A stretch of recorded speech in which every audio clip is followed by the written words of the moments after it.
गीत 2 महादेव वर्मा 7वां और 8वां पद है। और इसमें महादेव वर्मा जी ने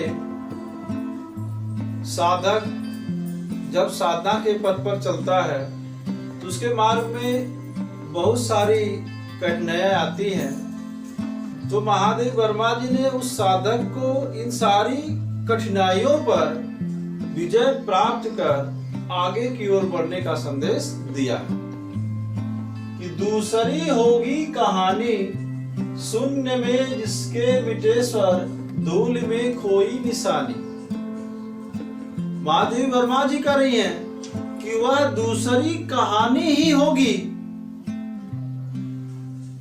शून्य में जिसके मिटे स्वर, जिसमें अपने गंतव्य को प्राप्त किए बिना ही नायक के स्वर शांत हो जाते हैं। वह दूसरी कहानी होगी जिसमें अपने गंतव्य को प्राप्त किए बिना ही, यानी साधना पथ पर चलते हुए परमात्मा को प्राप्त किए बिना ही उसके स्वर शांत हो जाते हैं। धूल में खोई निशानी, जिसके पग चिन्हों को समय की धूल मिटा देती। आज जिस पर प्रलय विस्मित, महादेवी वर्मा जी कह रही हैं कि अपने प्रिय परमात्मा पर मर मिटने के, महादेव वर्मा जी कह रही हैं कि अपने प्रिय परमात्मा पर मर मिटने के मेरे दृढ़ निश्चय को देखकर आज प्रलय भी आश्चर्यचकित हो रही है कि साधक को साधना के पथ से विचलित करना संभव नहीं है। महादेव वर्मा जी कह रहे हैं कि मेरे जो प्रिय परमात्मा है, उस परमात्मा को पाने का मेरा जो दृढ़ निश्चय है, उस दृढ़ निश्चय को देखकर प्रलय भी आश्चर्यचकित हो रही है और वह सोच रही है कि इस साधक को साधना के पथ से विचलित करना संभव नहीं। मैं लगाती चल रही नित मोतियों की हाट और चिनगारियों का एक मेला। महादेव वर्मा जी कह रही हैं कि मैं उस प्रिय परमात्मा को पाने के लिए अपने आंसुओं रूपी मोतियों का खजाना लुटाते हुए चल रही हूं। उस परमात्मा को पाने के लिए मैं अपने आंसुओं रूपी मोतियों का खजाना लुटाते हुए चल रही हूं। तो मेरे आंसुओं रूपी मोतियों की जो चमक है, चिनगारियों का एक मेला, मेरे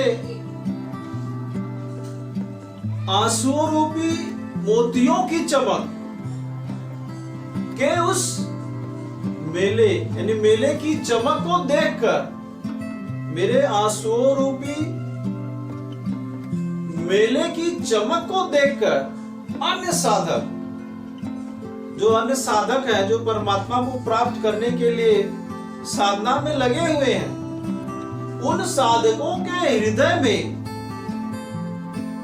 एक चिनगारी भड़का देगी और वे साधक मेरे परमात्मा के पाने के दृढ़ निश्चय को देखकर उत्साहित होंगे और साधना के पथ पर चलने के लिए जागृत हो जाएंगे। आस का मधुदूत भेजो। महादेवी वर्मा जी कह रही है कि हे प्रियतम, तुम चाहे मेरी ओर हास का दूत भेजकर मुझे अपनी ओर आकृष्ट करने का प्रयत्न करो। माधवी वर्मा जी कह रही हैं कि हे प्रियतम, तुम हास का मधुर दूत भेजकर मुझे प्रसन्न करने के लिए अपनी ओर भले ही आकृष्ट करो, चाहे रोष की भ्रूभंगिमा, चाहे अपनी भौहों को टेढ़ी करके अर्थात क्रोध उत्पन्न करके भले ही पतझड़ को सहेजो, भले ही पतझड़ को सहेज लो। दोनों स्थितियों में चाहे तुम मुझसे प्रसन्न रहो, चाहे मुझसे अप्रसन्न रहो, दोनों ही स्थितियों में ले मिलेगा उर अचंचल वेदना जल स्वप्न सतदल, कि मेरा यह चंचल हृदय वेदना रूपी जल और स्वप्न रूपी कमल को लेकर तुम्हारे स्वागत के लिए सदैव प्रस्तुत रहेगा। जान लो वह मिलन एकाकी, विरह में है अकेला। माधवी वर्मा जी करें कि हे प्रियतम, जब मैं विरह के वशीभूत होती हूँ, जब विरह का क्षण होता है, तभी मैं तुमसे अपने को अलग समझती हूँ।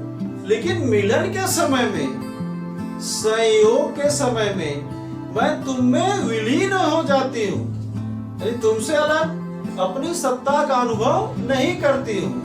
तो मिलन के समय में मैं एकाकिनी हो जाती हूँ। पंथ होने दो अपरिचित, प्राण रहने दो अकेला।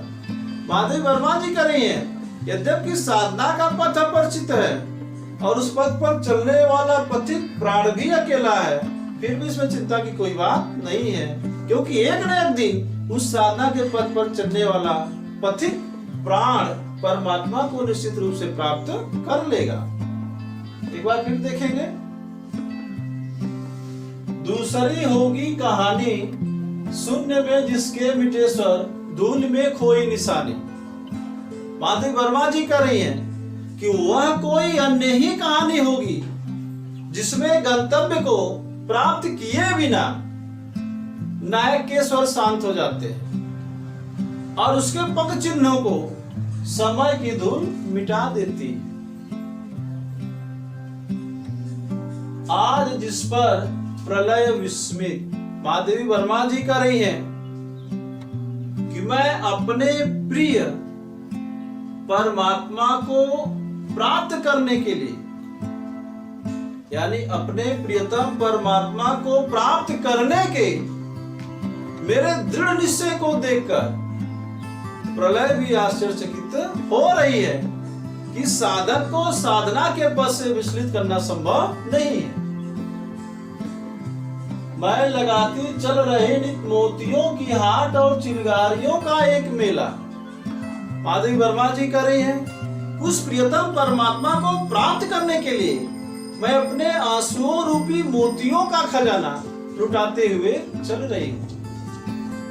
मेरे उस आंसुओं रूपी मोतियों की चमक के मेले को देखकर अन्य साधक भी, जो अन्य साधक हैं, जो परमात्मा को प्राप्त करने में लीन हुए हैं, वे उत्साहित होंगे और मेरे दृढ़ निश्चय को देखकर उनके मन में भी, उनके हृदय में भी परमात्मा को प्राप्त करने की इच्छा जागृत होगी, बलवती होगी, जिससे वह भी साधना के पथ पर अग्रसर होकर परमात्मा को प्राप्त करने का प्रयत्न करेंगे।